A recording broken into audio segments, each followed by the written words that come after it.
I'm Sammy, and this video uses the butcher group to show you how to generate the order conditions of rung-kutta methods. For the purposes of this video, it'd be useful if you already understood rung-kutta methods, but I'm going to give a quick rundown. Rung-kutta is a multi-stage numerical method for solving differential equations. For the purpose of this video, we will only consider autonomous problems of the form dy over dx equals f of y. Each of the s steps of the rung-kutta method are generated from sums of the derivatives at each stage, with these a values that are predetermined constants and h, a step size.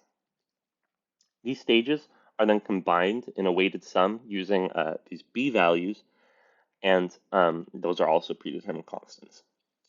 These a and b values can be combined into what's called a butcher tableau, where a is an S by S matrix containing the a values, and b is a size S vector containing the b values. The values of the c vector can be generated by summing along the corresponding rows of a values. A butcher tableau is used to specify a given rung-kutta method by containing all the necessary constants. The question then becomes, what constants result in a converging rung-kutta method? In order to determine the order of convergence of a rung-kutta method, one must write out one step of the rung-kutta method as a series of the powers of h with elementary derivatives of f at the point y. This can be produced by expanding the derivatives of each stage as a Taylor series of the function f around y, and then carefully separating the terms. This series can then be compared to the correct Taylor series for y around x, which can be generated by iterative differentiation of previous terms with respect to x. If the constant in front of all the terms of order h to p match between the Taylor series and the rung-kutta method, then the error has an order term of p plus 1, and the method has an accuracy of p, which sounds easy enough, except for that both of these sums can't be written out easily. The one major simplification that we can make is to write out these sums as sums over a unique space of trees with some operations that I will introduce. This space is referred to as the butcher group. So the full butcher group is composed of all the unique rooted trees, and I'll denote the full group as uppercase T and often use lowercase t to represent a given tree. Now the first operation we can perform on these trees is rank, R of t, which is pretty simple, simply put as the number of vertices on the tree. The second operation is called symmetry, sigma t, and it is the number of different configurations that the vertices can be switched without changing the overall shape. A slightly more challenging operation, density, which is gamma of t, is calculated recursively, where the density of a tree composed of a single vertex is 1, and the density of a tree with children is the rank of that tree multiplied by the density of its children. So the last operation of our scalar operations is a combinatorial operation, alpha t, that represents the number of different ways you can build a tree through vertex addition. This alpha operation is also equivalent to rank factorial over symmetry density. Now, to generate the elementary differentials, we're going to use this f operation, which is also recursive. The single vertex tree is represented by f, and each tree with n children is the nth derivative of f multiplied by the operation on each of the children.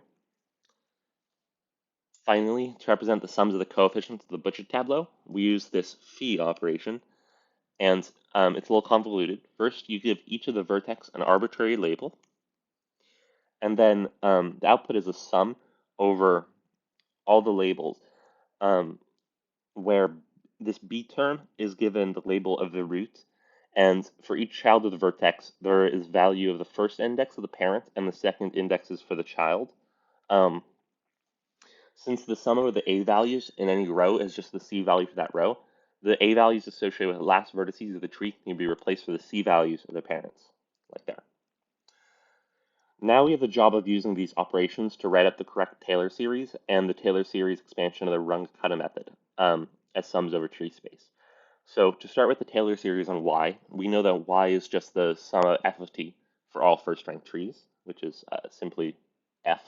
And when we take the derivative of that term with respect to x, we get f prime f, which is just the same as adding one vertex to this rank 1 tree. Since there are multiple different ways to build each of these derivatives, there is a constant equal to alpha operation on the tree in front. because I pretty much defined it as just that, the number of ways you can build a tree through vertex addition. This is pretty much the only key logical step towards rewriting the Taylor series using tree operations and a sum over tree space.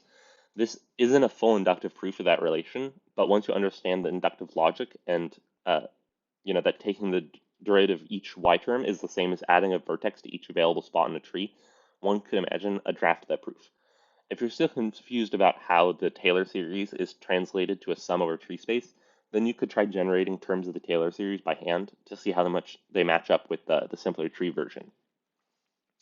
Now, moving on to this ungodly recursive sum for the Runge-Kutta approximation, I can clearly see that the terms will be able to be described by the f operation on root trees, because for every nth order derivative f of the term, there must be n more terms until determinated by 0th order derivatives of f. Additionally, those terms start with a sum over b, and for every additional derivative, it gets an additional sum over a, with the first index being the same as the one used for the past derivative. So again, I'm just trying to give you a peek at the inductive logic of why these combinatorial and algebraic relationships hold.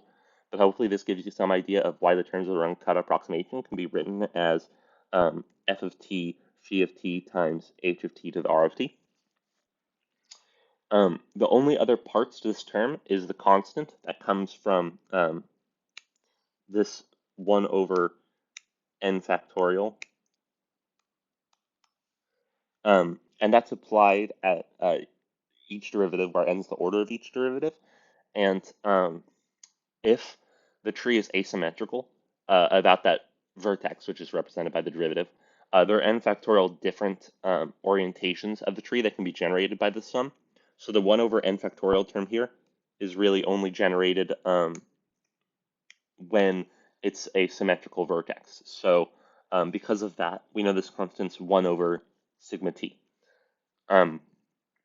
Therefore, one can write this Runge-Kutta approximation as the simple sum over tree space. So using this expression of alpha as a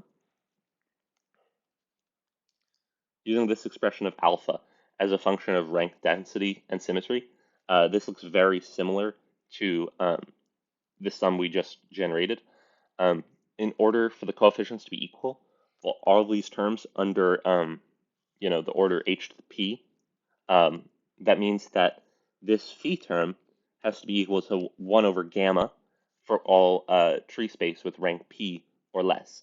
And that's Butcher's theorem. If that is true, all the constants that are necessary to converge with order p will be correct. Thank you for watching my video.